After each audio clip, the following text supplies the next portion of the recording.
இல்ல ராகவா, ஹோட்டல்ல ஒரு பெண்ணை பார்த்தேன்டா. அவ எப்படி தெரியுமா சப்பா. ஏய், அவ கண்ணு இல்ல, கண்ணை விடுறா.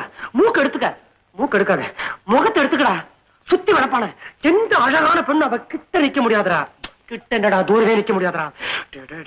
அவ்வளவு பிரமாதமா இருந்தாடா. இருக்கட்டுமே, அழகா இருக்கிறது அவ தப்பு இல்லையே. அப்படின்னா அப்பேற்பட்டவன் எங்க கூட பேசுறாளா, அதான் தப்புங்கிற? பேசுறது எப்படா தப்பாக முடியும்? அவ என்ன பார்த்து ஐ லைக் யூ, உங்களை எனக்கு ரொம்ப பிடிச்சிருக்கு அப்படின்னு சொன்னாடா. அப்புறம் ஏடா, இதுல இருந்து அவளுக்கு என் மேல நல்ல பெரிய இருக்குன்னு தெரியுதுல்ல? நிச்சயமா, நிச்சயமானடா, நிச்சயமா. அவ பிறந்த நாளைக்கு எனக்கு மாத்திரம் தான் அழைப்பு அனுப்பிச்சிருக்கான், பாக்கி எந்த பையனுக்கு அனுப்பல தெரியுமா? ஏ ராகவன், அவ என்ன பார்த்து உங்களுக்கு கல்யாணம் ஆயிடுச்சா அப்படின்னு கேட்டாடா. கேட்டாளா? சரமா கேட்டுட்டு சும்மாதான் கேட்டேன் அப்படின்ட்டாடா. சிரிச்சு மழுப்பிட்டாளாக்கா?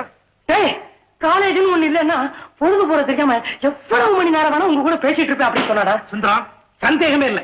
ஏய், முக்கியமான விஷயம், ஒரு ஃப்ரெண்டோட ஹோட்டலுக்கு வந்தவா ஹேண்ட்பேக் இல்ல கைப்பை, அதை மறந்து வச்சுட்டு அதுக்காக இன்னொரு தடவை வந்துட்டு போயிருக்காடா. தனியா தானே வந்தா? ஆமா, ரெட்டை தடிய வெளிய விட்டுட்டா. ராகவா, அதுக்கு என்னடா அர்த்தம்? அவ உன்னை தனியா சந்திக்கணுங்கிறதுக்காக வந்திருக்கா. ஏன் சந்திக்கணும்? உங்ககிட்ட பேசுறதுக்கு. ஏன் பேசணும்? அவளுக்கு ஒண்ணு ரொம்ப பிடிச்சு போச்சு. ஏன் பிடிச்சு போச்சு? யார் அவன்? அவ உன்னை காதலிக்கிறான்.